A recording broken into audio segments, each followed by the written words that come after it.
तो आज का जो हमारा स्टॉक रहने वाला है वो है जेन टेक्नोलॉजीज लिमिटेड। शेयर में अप्रॉक्स 1.5% का गिरावट आते हुए देखने को मिल रहा है। प्रिसाइजली बोल तो 1.13% का गिरावट है, बट वही एक महीने के टाइम फ्रेम पे शेयर अपने इनिशियल लेवल से काफी एक अच्छा रिकवरी आते हुए देखने को मिल रहा है। हालांकि आज जो पूरा मार्केट हमारे को डाउन देखने को मिल रहा है, यहाँ पे आपको देखने को मिल रहा है निफ्टी हमारा 0.86%।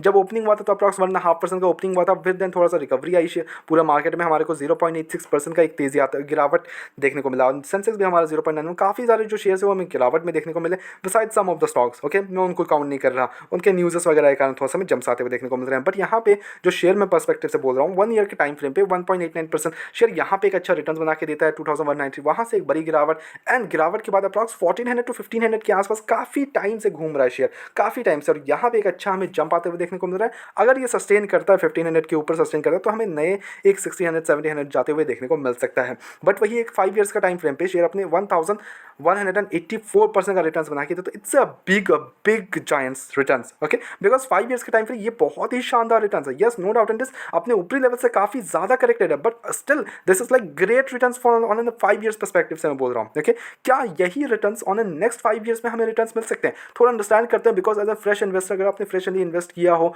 तो नेक्स्ट 5 ईयर्स में क्या रिटर्न्स बनने वाला है, obviously you want to know this. तो क्या यही 1000% का या 1800% का रिटर्न्स हमें फिर से मिल सकते हैं? थोड़ा अंडरस्टैंड करते हैं, फंडामेंटल्स पे चलते हैं कंपनी के और कैसा परफॉर्म करिए कंपनी, उस पर हम थोड़ा ध्यान देंगे।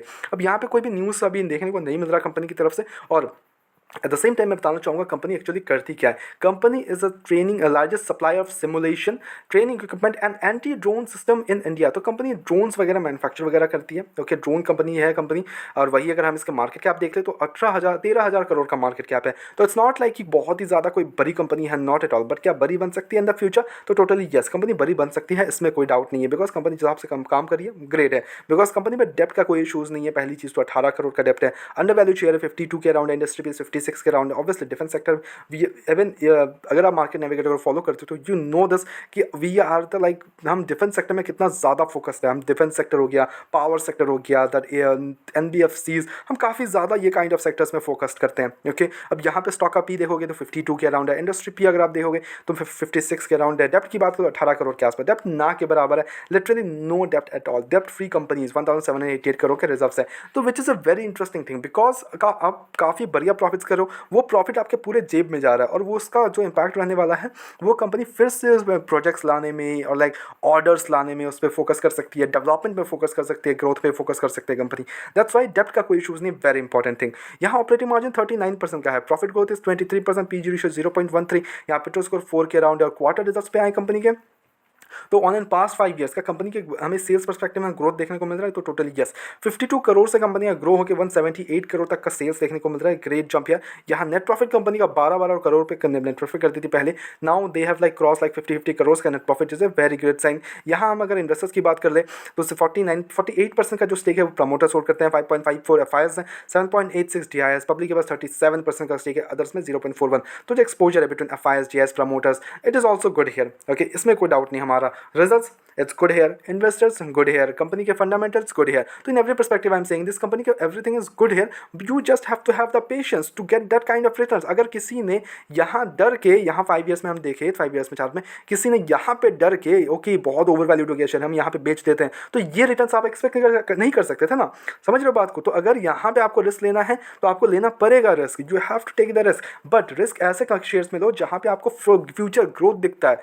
ओके, ऐसे काइंड ऑफ शेयर्स में। तो इसमें क्या हमें फ्यूचर ग्रोथ देखने को मिल रहा है? तो टोटली यस, जो ड्रोन सेक्टर्स हो गया, जो मैरीटाइम सेक्टर्स हो गया, जो शिप बिल्डिंग सेक्टर्स हो गए, जो लाइक डिफेंस सेक्टर से बिलोंग करती है कंपनी, उनमें फोकस्ड है, उनमें ग्रोथ है। हर quarter like every single year we know दस की कंपनी कितना ज़्यादा लाइक डिफेंस सेक्टर पे फोकस रहती है। हमारी government, every country should be focusing on the defence sector. अभी जिस हिसाब से जो हम विश्वास करते हैं, अभी जिस हिसाब से वॉर वगैरह चल रही है, तो इसके बाद जब ये एवरीथिंग विल बी ओवर तो हमारे को एक अच्छा डिफेंस सेक्टर पर फोकस देखने को मिल सकता है। बिकॉज हमें पता चल गया कि वी वॉन्ट डिफेंस स्ट्रॉन्ग, ताकि कोई भी एरा गैरा नट्टू गैरा आके हमारे कंट्रीज पे इफेक्ट ना कर ले। ओके, सिंपल सी बात है। तो हम डिफेंस सेक्टर में फोकस्ड रहेंगे। ओके, सिंपल सी बात है। In every specifically like drone sectors हो गया, like the ship building sector हो गया, बिकॉज हम चारों साइड से सी से घिरे हैं, तो obviously we want that maritime sector. At the same time drone sector हो गया, then at the same time missiles, BEL हो गया, आपके इलेक्ट्रॉनिक्स, उस पर भी हम फोकस्ड हैं। तो ऑब्वियसली वो सारे सेक्टर्स में हमें फोकस रहना पड़ेगा, because this is the future of India. Okay, अब मैं ये नहीं बोल रहा हूँ आप सारा पैसा इसी में डाल दो, not at all, I am not saying this, but diversification is the key to get that kind of return. Diversification, obviously अगर कोई सेक्टर नहीं चल रहा तो ओके, दूसरा सेक्टर तो चलेगा। ओके, लॉन्ग टर्म परस्पेक्टिव से यही करते हैं लोग। लॉन्ग टर्म अगर आप होल्ड करो तो you have to have the patience to hold that share for a long term perspective, ताकि वहाँ पे आपको रिटर्न्स मिल सके। अगर किसी ने डर के इस लेवल्स पे आपने बेच दिया कि हाँ तो ये रिटर्न्स नहीं मिलते ना, अगर किसी ने फिर से यहाँ पे माल बेच दिया और ये फिर से 2500 600 का लेवल्स छूता है, तो वहाँ पे आप फिर मिस कर जाओगे। समझ रहे हो बात को? तो that's why I am saying this, किसने अगर इस लेवल्स पे बैठे हो, बहुत बहुत कम लेवल्स पे बैठे हो, तो आराम से बैठो, कोई डरने वरने की कोई ज़रूरत नहीं है। ओके, कोई भी ज़रूरत नहीं, आराम से बैठो। हाँ, अगर रिजल्ट्स खराब होते तो ऑब्वियसली मैं यहाँ पे आपको करता, बट यहाँ रिजल्ट्स वगैरह अच्छे, everything is going great with the company, but keep on track on the results, keep on track on the depth. जैसे जैसे आपका रिजल्ट्स अच्छे हो जाते हैं वो कंपनी भागेगी, बट रिजल्ट्स अगर खराब देखने को मिलते हैं तो वहाँ पे आपको सोचना पड़ेगा कि थोड़ा सा एक्सिट करके हम किसी और शेयर में जाए, तो वो आपको समझना पड़ेगा बात को।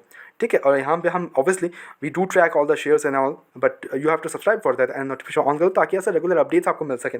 ओके, बाय द वे यहाँ पे फ्रेश एंट्री के लिए मैं बोलूँगा, देखो फ्रेश एंट्री आप ले सकते हो, बट 10 to 20% ज़्यादा डिप्लॉय नहीं करना, देन वेट गिरावट के लिए, then again 10 to 20%, then again गिरावट के लिए वेट को, देन अगेन 10 to 2, ऐसे करके डिप्लॉय करो, नॉट इन वन को। ओके, ये कुछ सजेशंस रहने वाला है, ये कुछ स्ट्रैटेजी आप अपना सकते हो। बाय द वे हमारी तरफ से कोई भी बाइंग कमीशन बिल्कुल भी नहीं, ओनली सजेशंस है, तो please take it as a suggestion, अपने एजुकेशन पर्पस के तौर पे वीडियो को देखो, go ahead do your research and then make the investments. Blindly किसी विश्वास कर इन्वेस्टमेंट्स ना करें। रेगुलर अपडेट्स के लिए चैनल को सब्सक्राइब करो, वीडियो को लाइक करो। मिलते हैं नेक्स्ट वीडियोस में।